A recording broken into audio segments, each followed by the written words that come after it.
Hello, my name is Michael from Inward.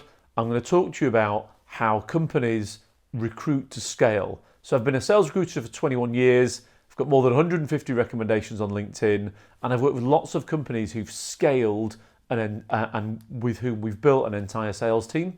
And clearly what happens is at some point somebody pulls a trigger and said, right, we're going to grow. Part of that growth is hiring salespeople. Let's go out and hire a load. Now, what I'm going to talk to you about today is what they did wrong and how to avoid the dip after the initial influx. And if you've been involved in scaling a sales team, you will have come across that. And I'll talk to you about how people avoid that. So the first thing to do is get the brief right. You've got to get the brief right, and you've got to make sure that you keep refining it as you go through the process. Now, I use this Venn diagram, which I'm 43 and I learned it, I don't know, God knows how many years ago, and never really had a use for it until now. But when I talk to clients, I talk about it in the context of a Venn diagram, and your requirement has 3 circles. The first circle is technology. What do you want somebody to have sold? But actually think about why you want them to have sold that. So I do a lot of work in the AI space, and clearly any AI vendor is going to say they want somebody from an AI background. But my question is always why? AI is just the next evolution of business intelligence, and business intelligence was just an evolution of finance software. So couldn't somebody who understood finance software do that? And if you think about it in that context, all of a sudden there are more candidates that you can consider. From a personal perspective, you really need to think about the environmental support that's there. So if you're in a scale-up mode, you're here and you're going to move to here, what does that mean about the people that you need to employ? Can you go out and employ somebody who's worked for some massive software vendor that have got the setup on Rails? Probably not, I suggest, unless they've worked somewhere else.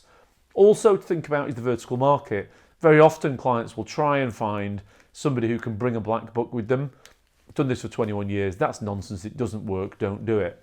But actually from a vertical market perspective, what persona of people do you want to sell to? Because it's about hiring, in my opinion, the candidate that meets the persona of the person that you're going to sell to. And also on top of that, what's the complexity of the sale? So if you are selling, HR software at 10 grand a go and it's a one decision maker type of deal, you don't need somebody that's sold the banking sector where there's 30 decision makers in the deal. The other part of it is when you look at this Venn diagram, is think about that overlap in the middle, that combination of those 3 things.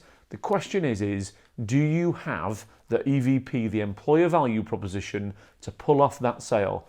And I know that not everybody wants to think that their baby's ugly, but in reality, the IT market is so hot right now. Going to the market and saying we're growing, we've got stock, we've got a brilliant product, therefore we should be able to hire the best people is nonsense. You can't do that. It's about your EVP, your employer value proposition, and quite genuinely, I only think there's about 10% of the companies out there who have actually got enough of that to get exactly what they want. And if you can't get that EVP, if you haven't got enough EVP, to get that shaded bit in the middle of the 3 circles, then is it the shaded bit in the 2 circles or just one of the circles? So I have one client who've been through a phenomenal recruitment campaign, which is obviously great for me, but what they focused on was purely the person. And when I look at some of the hires that they've made, they've done so very cleverly. The other part of this then is it's what I've found a lot, and it's true in all circumstances, not just this one, is that you have somebody doing first interview, somebody doing second, somebody doing thirds. Each one of those 3 people is doing a different interview process. They're each looking at a different set of criteria. My advice to you is to turn this Venn diagram into an interviewing scorecard, which I can send you a video about that, but into an interviewing scorecard where you then can have 3 different people all doing a different interview on the same person, but where you come out with a set of results at the end so you can make a purely objective decision on the hiring. The next thing then is what do companies do wrong? Number 1, they go to the market paying £10 basic salary, they don't get enough candidates, and they go, well, I'll tell you what, we'll pay 12. That's nonsense, it doesn't work, because you've already reached out to the whole cohort you wanted to reach out to for 10. And if you go back and say you're going to pay 12, you just look like an idiot that can't make up their mind. The next thing is they don't keep candidates in a loop. So if you take this client that I've done a lot of work for recently, that's been going on for about 18 months. Now, if I reached out to somebody 18 months ago, they might not have been looking for a job, but they might be now. And if you wanted to reach out to them first time, well, You wanted to reach out to them the second time. You wanted to know when they were looking for a job. So however you do it, that prospect cohort is your prospect cohort that you should continually be talking to, because at some point those candidates will look for a job. Now, I've covered this a little bit before, which is about assuming that everyone else will love their baby, everyone else will want to work for you. It's brutally competitive out there. And whilst you work for that company, just because you can see the beauty of it doesn't mean they can. And you've got to think how you're going to convey that beauty. Personally, I think video media like this is a brilliant way to do it, and we do use it all the time in the hiring that we do. I think sometimes companies pay different packages. They say, right, we've got this fella for 10 quid, but actually that one's on 12, we'll pay him 13. If you do that, at some point, the person on £10 will leave. And as much as you want to scale, a lot of scaling is about hiring people and keeping them. So you have to be able to keep them. My advice is start with a very clear package structure right from the offset. And if you've got two different people at two different levels, you have to explain why the lower one is at the lower level and what they need to do to get to the higher level.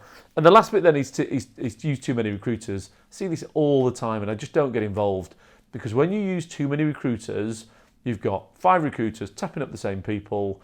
A lot of the recruiters aren't very careful about giving away the company name. I usually like an idiot that's using too many recruiters. And then when you use too many recruiters, what happens is you don't actually brief any of them very well. You don't give any of them feedback. So again, referring back to this client that I've been working with a lot, they and I have worked together so carefully now, we know exactly what their brief is, and it's so refined that I can find exactly the right person from LinkedIn or whatever. I know exactly what they look like, and I've got my pattern, my sales pitch for the company actually down to a T. If you're using 5 recruiters, that won't happen, because none of those 5 recruiters will concentrate on your job. Pick 1, maybe 2, and be clear and help them along the way. How to avoid the dip? You've got to be carefully about that cohort right from the start. So don't start with 3 overlaps in the Venn diagram, then widen it to 2. Decide on the 2 to start with. You've got to keep refreshing your media. So as an example, this link YouTube post will have a date stamp on it. If I send that out as a job advert and the date stamp is 2 months old, the candidates won't apply. They'll go, listen, it's 2 months old. They want you to think that they're the first person you've reached out to. Have a good referral strategy. Our referral strategy internally with our clients is, if we find a candidate through a referral, we pay a percentage of the fee to a charity. You know, the IT sales people all earn so much money. They don't need 500 quid of M&S vouchers. Excuse me, but that does work. You've got to have great media about your new hires. So if you hired somebody as, salesperson number 1, and they're still there 6 months down the line, there should be a video like this of them telling their potential new applicants about how good it is to work there. If they're still there after 6 months and it's a scale up, that's a good place to be. And also, you've got to build that bond with the recruiter, and you've got to give them feedback. The feedback's important in refining the brief, because every client's journey, yours and mine, is a buying process where the end outcome and what they end up buying is refined as part of that buying process. Now, I've covered quite a lot there. I could have gone on for about, 3 days, because I've done this for so long. I've got loads of other media. If you want any more information, my details are on the screen.